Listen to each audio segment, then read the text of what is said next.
And once you've achieved a constitutional amendments along the lines that you've already raised, in the long term, would you like to see Thailand considering a return to the 1997 charter that you yourself not the whole charter, very keen on? Not the whole charter, Okay. because we have over the years seen the loopholes and the weaknesses.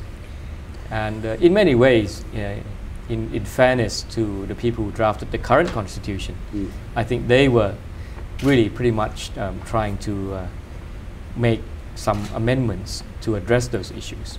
But the problem, I think, was that they went too extreme, so that people don't recognize it as a way of fixing the problems of the 97 constitution. But the structures of the two constitutions have more similarities than differences. And I think that we can perhaps find a good halfway house between the two documents, in fact. Okay.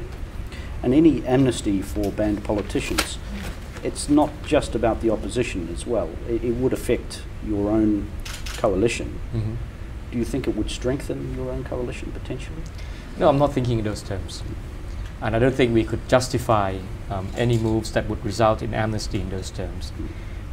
The only justification would be that we want to amend the system, and we think the system would change the provisions that therefore affect past actions.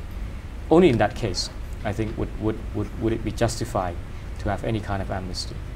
And I think it remains a very controversial issue.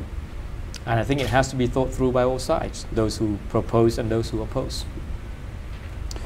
And to those people in Hong Kong who might be uncertain about the future of Thailand because of the succession, what is your ultimate message? That Thailand has proved to be very adaptable and resilient, and that we will meet the challenges that come with changes, and that we've succeeded in overcoming very difficult problems in the past,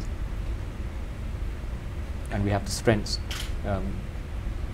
to deal with changes. You mentioned at the FCC the Constitution. Can you spell out in simple terms what that means in practice, how it would work, how a succession would work under the Constitution? First of all, the provision says whether there is a designated successor or not, and then it then goes to parliamentary acknowledgement or approval, depending on the case.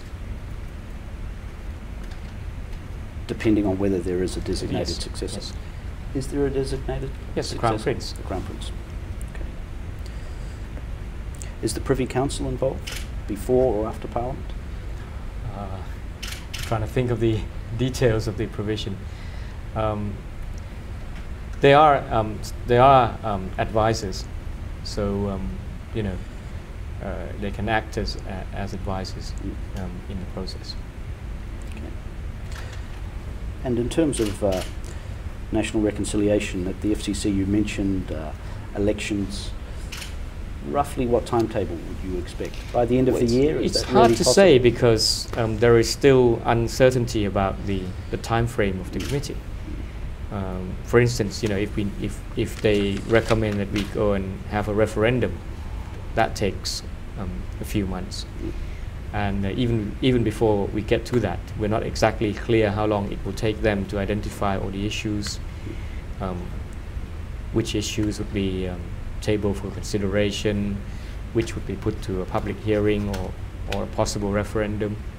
So still a lot of uncertainty. But we don't want to fall into either extreme. We shouldn't certainly we shouldn't drag our feet because there is this urgency to make sure that people clearly see this as a path out of the crisis. At the same time, we shouldn't rush into things and create new problems. You have to recognize that the opponents of any constitutional amendments also constitute quite a sizable number in the population. Okay. And you're confident at this point, if an election was held by the end of the year, if not your party, then at least your coalition would hold together and win?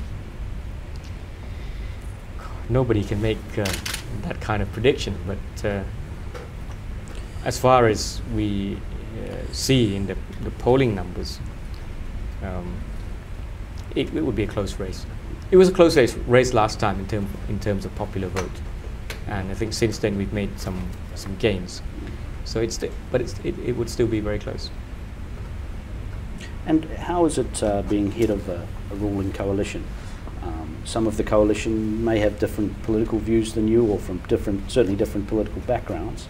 To sit on top of that, is that a smooth job, or is it actually hard keeping all the various elements together? You can't expect coalition politics to be smooth, but I think before we formed the coalition, we had very frank talks and a good understanding of what we are trying to achieve, and reconciliation, recovery, and we should work towards that. There will be differences along the way. Some of the differences might not get in the way of our work. Some might. Then that needs to be resolved. But the way of resolving all the issues is to go back to what we set out as our common purpose. And your message to fund managers, both over lunch, the investors you've met and will meet this evening. What kind of concerns are you hearing from them privately?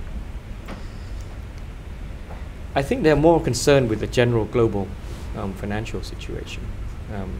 They are still not yet clear what kind of time frame they would be looking at in terms of getting a concrete recovery.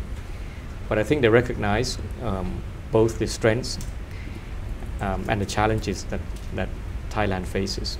Most of them are actually quite familiar with the country anyway, so they can